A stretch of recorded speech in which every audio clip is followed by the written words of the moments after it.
Ce mercredi 15 septembre est un jour de deuil national. Après nous avoir acclamés en 2020, nous sommes aujourd'hui suspendus sans salaire et relégués au rang de paria.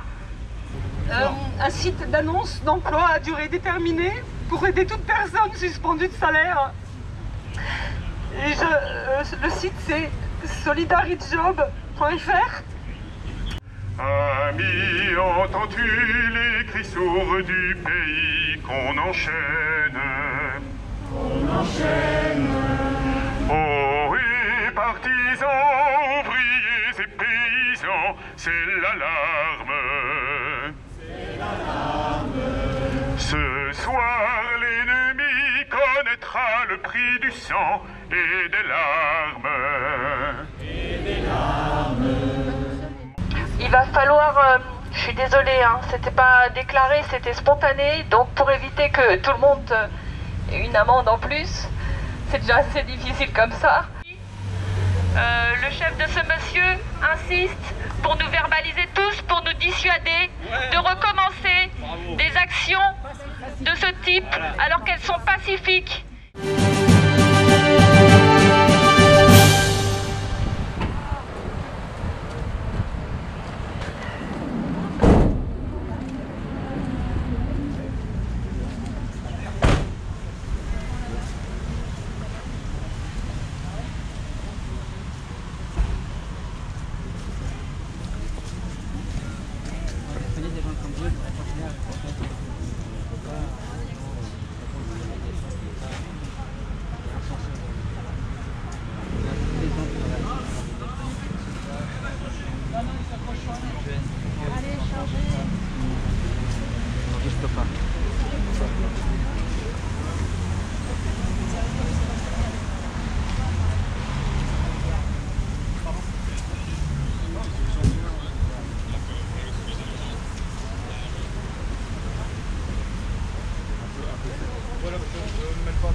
Je lis un texte qui a été écrit par plusieurs collègues d'entre nous. Voilà, je suis désolée, c'est difficile. Je vais me concentrer. Alors, ce mercredi 15 septembre est un jour de deuil national. Après nous avoir acclamés en 2020, ce gouvernement criminel nous stigmatise, nous culpabilise. Nous sommes aujourd'hui suspendus sans salaire et relégués au rang de paria.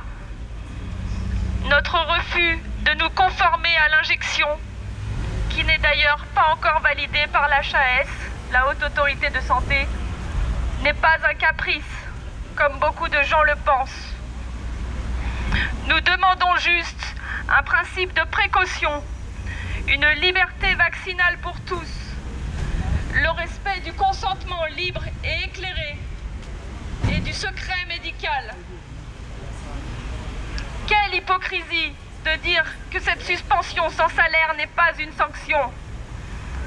C'est en réalité une mise en péril, une mise même à mort et une atteinte à nos droits fondamentaux.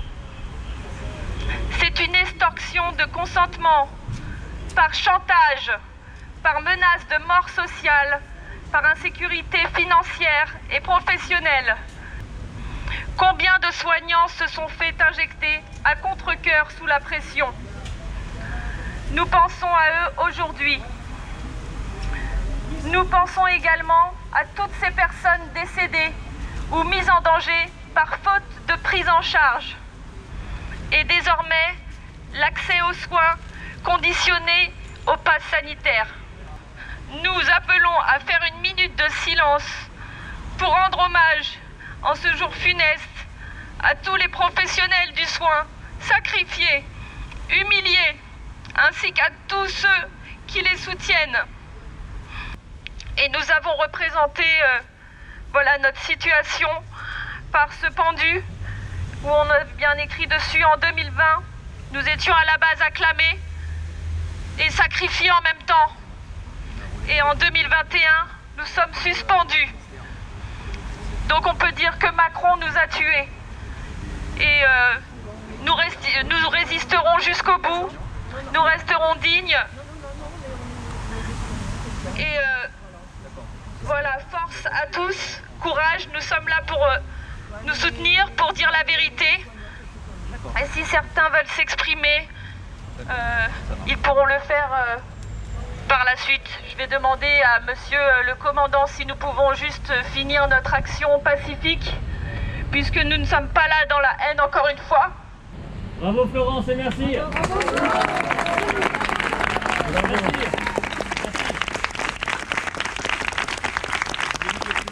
À partir de ce soir, je n'ai plus d'emploi, je n'ai plus de salaire, et ce pour une période indéfinie, puisque manifestement on ne peut pas non plus aller chercher un autre travail, et certainement pas dans le secteur qui est le mien. Je suis psychologue, et que être psychologue pour moi est une vocation, et qu'on me prive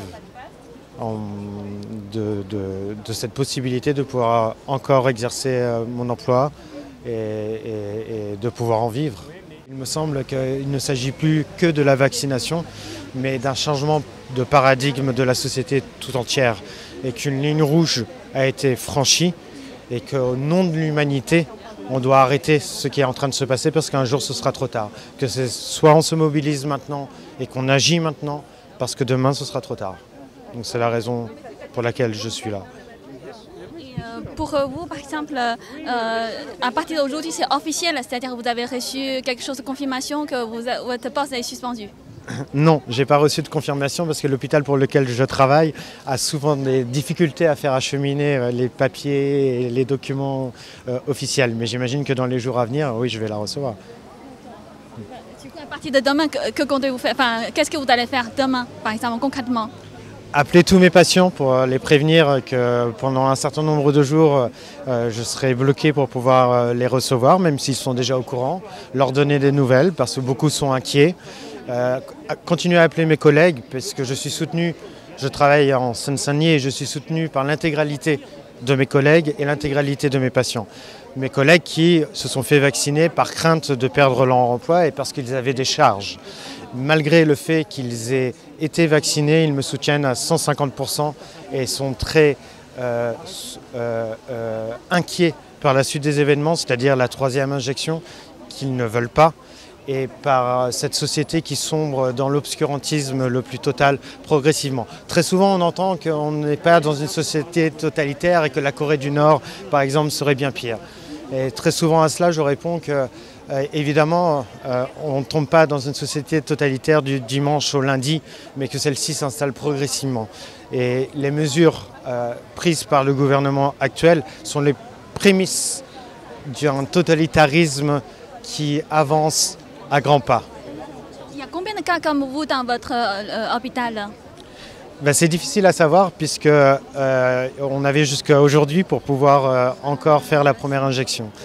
Dans toute la France, manifestement, le nombre de soignants est assez important pour avoir réussi à faire que certains services d'urgence aient été obligés de fermer, que des compagnies d'ambulance n'aient plus assez de chauffeurs pour pouvoir acheminer les patients, que des opérations ont été reportées à plus tard. C'est triste, c'est malheureux, c'est dangereux. Et d'ailleurs, dès le premier confinement, il y a eu des opérations qui ont été reportées. C'est incroyablement dangereux. Les effets psychologiques sur les patients, sur l'ensemble des Français, la pression psychologique qu'ils subissent a des effets totalement dévastateurs, de dépression, d'idées noires, de morbidité. Et il est bien évident que pour les soignants aujourd'hui, pour les pompiers aujourd'hui, ainsi que pour les gendarmes, la situation dans laquelle on a été mise au nom de la santé des autres a mis notre santé en danger. Santé psychique, qui a forcément des conséquences à un moment ou à un autre sur notre santé biologique. Est-ce qu'au début, aujourd'hui, c'est-à-dire au début de matinée, peut-être, est-ce que vous avez encore l'espoir, peut-être, le gouvernement peut changer la position? Non, j'ai été reçu à midi ou à 13h au ministère Et bien évidemment, j'y suis allé pas pour entendre un discours qui aurait été différent de ce que l'on entend depuis des semaines et des mois, mais pour parler aux hommes qui étaient en face de moi. Parce qu'au-delà de nos fonctions et au-delà de nos titres, nous avons tous un cœur et notre sang à tous est rouge. Et on a une âme aussi. Et que ces mouvements que l'on voit des soignants actuels, ce n'est pas juste pour les soignants. C'est d'une certaine manière pour l'humanité. Ce qu'on est en train de nous faire, de nous priver de salaire, de nous empêcher de travailler, c'est nous aujourd'hui, mais ce sera qui demain? Je voudrais juste partager deux informations. Un site d'annonce d'emploi à durée déterminée pour aider toute personne suspendue de salaire. Et le site c'est solidarityjob.fr. Voilà, donc les personnes sont invitées à aller chercher des emplois là et les employeurs à mettre leurs informations. Et puis un autre site, un nouveau collectif de soignants créé par Réinfo Covid, bien sûr pour tous les soignants, mais aussi où tout le monde peut participer et donner de l'argent pour les gens qui vont... Voilà. C'est le collectif Soignants Unis, c'est ça C'est le collectif Soignants Unis ou le syndicat Soignants Libres. Syndicat Soignants Libres. Naissance du syndicat Liberté Santé. Je suis là parce que je pense qu'il y a 2 ans, il y a 1 an et demi, on a soutenu les infirmiers, les médecins, les personnes qui travaillent dans la santé et qu'aujourd'hui on les force à se faire vacciner et je suis pour la liberté vaccinale. Donc ceux qui veulent se laisser vacciner, recevoir cette injection ont le droit, ceux qui n'ont pas le droit ne doivent pas être sanctionnés. Donc je fais partie des citoyens qui viennent soutenir les médecins et pas simplement taper au balcon. Je pense que c'est maintenant qu'ils ont besoin, les médecins, tout le corps médical, c'est maintenant qu'ils ont besoin qu'on se joigne à eux. Et aujourd'hui, vous avez entendu la réponse du gouvernement? J'ai pas entendu de réponse du gouvernement qui permettait de pouvoir répondre à cette diversité par rapport à ces injections. Beaucoup de personnes dénoncent les effets secondaires, on voit des effets secondaires. Moi j'ai une tante qui s'est fait vacciner il n'y a pas longtemps et qui aujourd'hui se retrouve à l'hôpital 2 semaines après, personnellement. Donc je sais qu'il y a des raisons pour lesquelles on se méfie pour ces injections. Donc les réponses du gouvernement, pour moi, ne répondent pas à cette liberté qui est propre à chacun et qui est dans notre Constitution. Et vous, quel est votre métier? Je suis écrivain. Donc j'ai pas de pression, mais de ce fait j'ai plus de temps pour pouvoir soutenir ceux qui ont besoin d'être soutenus. Donc je sais qu'il y a beaucoup de personnes qui ne peuvent pas défiler, qui ne peuvent pas se manifester parce qu'elles ont des contraintes, parce qu'elles ont aussi la pression sociale, la pression de l'entourage. Mais j'ai aussi beaucoup de personnes dans mon entourage qui ont reçu ces injections parce qu'il y avait une pression et que si on leur avait dit ce qu'il y avait à l'intérieur, si on leur avait vraiment expliqué ce qu'il y a à l'intérieur de ces injections, ne seraient pas fait vacciner. Il y a beaucoup de personnes qui regrettent. Et c'est aussi une manière aussi de lutter contre ce pass sanitaire qui va complètement à l'encontre de ce principe de liberté que l'on a en France. Donc voilà. Je suis absolument révolté par ce que notre gouvernement est en train de faire en France.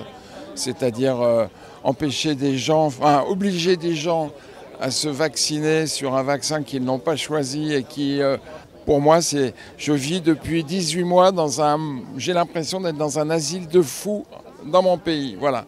Et ça me fait tout drôle parce que, en plus, je vois mes amis, ma famille se comporter eux aussi comme les fous parce que c'est leur manière aussi de se protéger, je le comprends bien. Mais bon, moi, j'ai plus rien à perdre. Moi, je suis là pour lutter jusqu'au bout. Pourquoi vous êtes si déterminé? Pourquoi je suis déterminé? Parce que si jamais on perd, je vois pas l'intérêt de vivre dans ce pays. Et même dans le monde, parce que c'est le monde qui est touché. Donc je ne vois pas l'intérêt. Je pense que voilà, il n'y a plus rien à faire. L'espèce humaine est terminée. Pour moi, c'est la fin de l'espèce humaine si on perd. Donc c'est pour ça que je me bats, parce que je pense que les hommes doivent se battre jusqu'au bout, toujours.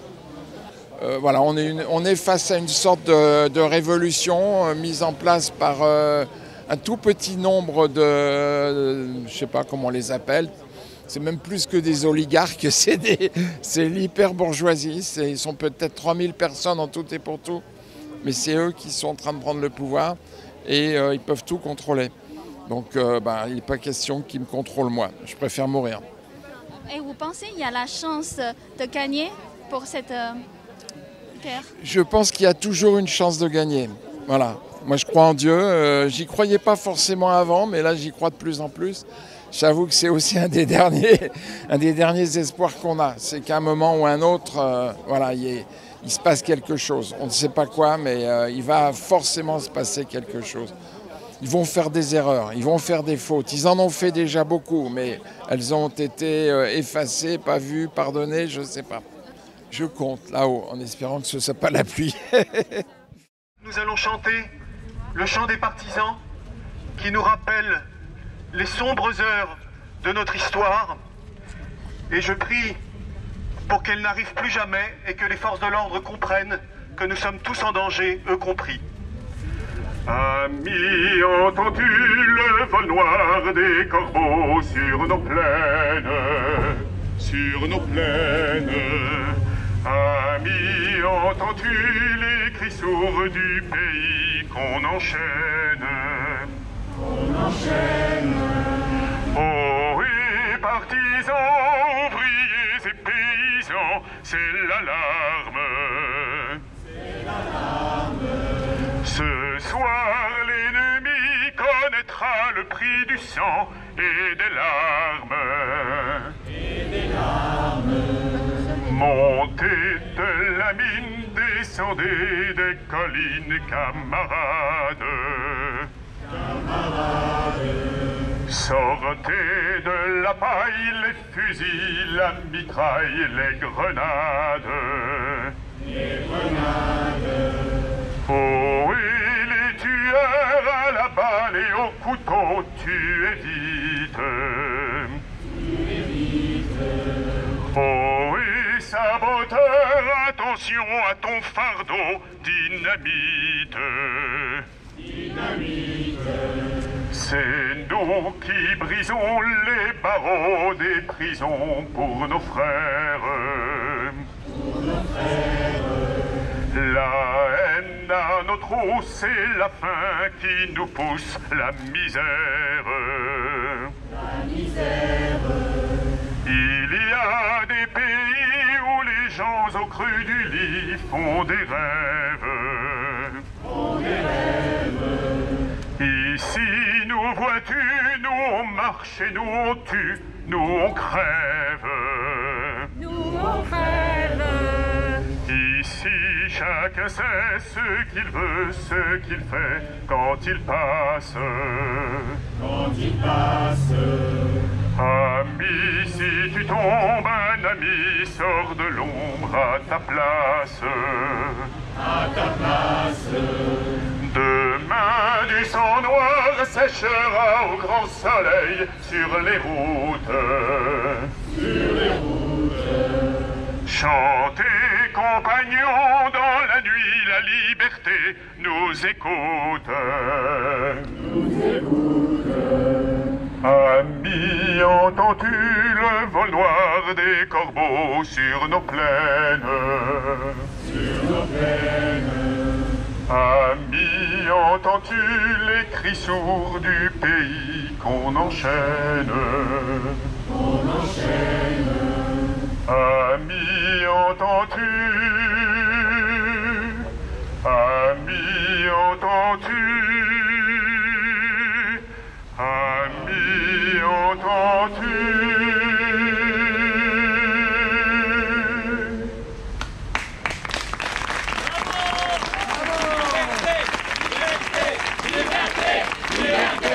Liberté, vérité, liberté, vérité, liberté, vérité, liberté, vérité, liberté, vérité, liberté, vérité, liberté, vérité, liberté, vérité, liberté, vérité, liberté, vérité.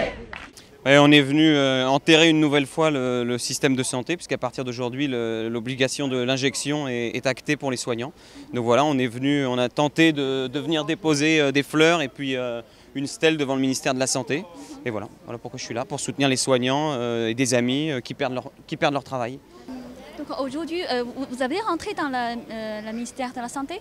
Non, on est venu, moi je suis arrivé tout à l'heure, on est venu devant là, il y a eu des prises de parole, etc. Et puis là, depuis maintenant une demi-heure, 40 minutes, on est encerclé pour ne pas sortir. Et en dernière nouvelle, on devait recevoir tous 135 € d'amende pour une manifestation pacifique. Enfin, voilà. Mais quel est votre ressenti quand vous avez entendu qu'il y aura une amende pour tout le monde ici? Bon, c'est courant maintenant que dans Paris, quand il y a des rassemblements, ça se termine comme ça. On l'a vu quelques fois les samedis, etc. Le but, c'est de nous dissuader de nous mobiliser, puisque là, ce sont même des mobilisations pacifiques. Donc oui, c'est de la lassitude, etc. Mais en même temps, c'est le reflet de la politique du gouvernement, qui est de faire la sourde oreille à toute revendication, et ce depuis des années. Hein. C'est pas seulement lié à ces manifestations sur le pass sanitaire ou l'obligation vaccinale. Voilà. Et pourquoi vous êtes, c'est-à-dire vous ne voulez pas être vacciné ou soutien des personnes? Non, mais je pense qu'on n'a pas injecté des gens avec un produit expérimental. On a très peu de recul sur ces médicaments. La dernière fois, parlait un avocat spécialiste dans la santé qui expliquait qu'en moyenne, les scandales sanitaires se révélaient au bout de 4 ans. Donc voilà, s'il y a des gens qui souhaitent recevoir l'injection parce qu'ils estiment que c'est une sécurité pour eux, c'est une chose. Qu'on commence à obliger la population, c'en est une autre. Je pense que si on oblige aujourd'hui les soignants, pourquoi on n'oblige pas demain les forces de l'ordre? Pourquoi pas les personnels scolaires? Et puis pourquoi pas tout le monde? Et pourquoi pas injecter les enfants dès la naissance? Donc c'est un vrai problème. On est en train de créer un futur scandale sanitaire. C'est gros comme une maison. Donc il faut s'opposer à ça. Il faut à un moment donné rappeler certains éléments de précaution à nos dirigeants. Je suis là pour venir en soutien du personnel hospitalier qui subit des pressions incroyables pour qu'il se fasse injecter une soupe chimique dont on ne connaît pas la composition.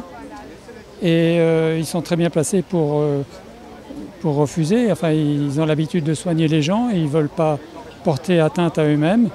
Et puis, une soi-disant vaccination, normalement, c'est quelque chose qui doit être consenti avec beaucoup d'informations. Et puis ceux qui ne veulent pas, tant pis ou tant mieux pour eux.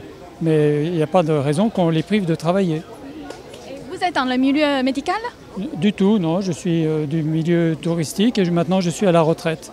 Mais je pense que de nombreux retraités devraient sortir de chez eux et se battre pour la liberté qui diminue petit à petit. Là, aujourd'hui, c'est pour les personnels soignants. Bientôt, ce sera pour les enseignants. Chaque corps de métier va subir des restrictions énormes. Et il faut se battre avant. Et tout à l'heure, vous avez entendu que peut-être tout le monde ici doit avoir reçu une amende de 135 €. Quel est votre avis sur ça? Mon avis, c'est que je n'ai rien fait de mal. Il n'y a aucune raison que qu'on m'impose une amende. Et voilà dans quel état se trouve la France. Et ce n'est pas du tout l'idée que j'ai de ce pays. Je voudrais que ça change et que la liberté ne soit pas à géométrie variable, que ceux qui veulent se faire injecter ce produit, qu'ils le fassent s'ils le veulent, et que ceux qui ne le veulent pas ne le fassent pas. C'est ça la liberté. Ça ne gêne personne de ne pas être injecté, alors laissons les gens qui ne veulent pas être injectés ne pas être injectés. La liberté, c'est pas quelque chose la seule condition de la liberté, c'est qu'elle ne doit pas dépasser la liberté des autres. Il va falloir... je suis désolée, c'était pas déclaré, c'était spontané, donc pour éviter que tout le monde ait une amende en plus, c'est déjà assez difficile comme ça. Vous pouvez poser vos gerbes de fleurs ici devant notre pendu, qui n'a même pas le droit d'être pendu correctement, mais bon, on va faire comme ça. Donc posez vos gerbes de fleurs ici, vous pouvez vous recueillir pour la fin de l'éthique, de la morale, et pour la fin de la liberté et de la vérité. Maintenant, nous nous battrons toujours pour défendre la vérité et la liberté. Le chef de ce monsieur insiste pour nous verbaliser tous, pour nous dissuader de recommencer des actions de ce type alors qu'elles sont pacifiques. et qu'elles sont pour notre liberté d'expression et notre consentement libre et éclairé qui est mis à mal. Et donc là, ce monsieur qui est quand même très gentil, qui essaye de négocier depuis tout à l'heure, n'a pas réussi à avoir gain de cause, mais voilà. On est tous verbalisés et c'est une honte. C'est une honte. Donc on peut... pas vos papiers et puis voilà. C'est des gens qui n'ont plus de salaire. On arrive dans des moments très graves et là, 135 €, vous imaginez, pour des personnes qui ne vont pas avoir de salaire dès aujourd'hui. Pas de nourriture pour leurs enfants. Et encore moins de nourriture pour leurs enfants, effectivement. Il y a des moments où il faut que la préfecture réfléchisse, parce que la préfecture, à faire exactement ce qui se passait en 1940, se met en danger. Et je le dis clairement. Il faut faire très attention. Donc du coup, aujourd'hui, on est venu soutenir les soignants devant le ministère de la Santé. On a fait un rassemblement pacifique à 12h30 qui était de base interdit. Donc la police est arrivée bien après sur les coups de 14 h environ. Ensuite, avec mon ami, on est parti se rassembler devant le ministère de la Santé avec le collectif Réinfo Covid-19. Du coup, ce qui s'est passé, c'est que là, on a tous été verbalisés de 135 €. Donc moi, je dis, tous les gens maintenant, arrêtez de rester chez vous, sortez. Maintenant, il y a plus de liberté, égalité, démocratie, je sais pas quoi. Maintenant, sortez de chez vous, sortez-vous les doigts des fesses et battez-vous pour votre avenir surtout, parce qu'on ne peut pas accepter cette société. Une société d'apartheid, c'est hors de question. Donc aujourd'hui, j'ai pris 135 €. Je reprendrai peut-être 135 €, mais c'est pas par l'argent qu'ils gagneront, en tout cas, ça c'est sûr. C'est pas par l'argent. Les gens, ils sont déterminés. Il y en a, ils vont rien lâcher et voilà. Donc maintenant, on se battra jusqu'au bout, coûte que coûte. Même s'il faut perdre le travail, même s'il faut perdre tout, on n'aura plus rien, mais on aura toujours le cœur et l'humanité, voilà. Liberté, vérité, liberté.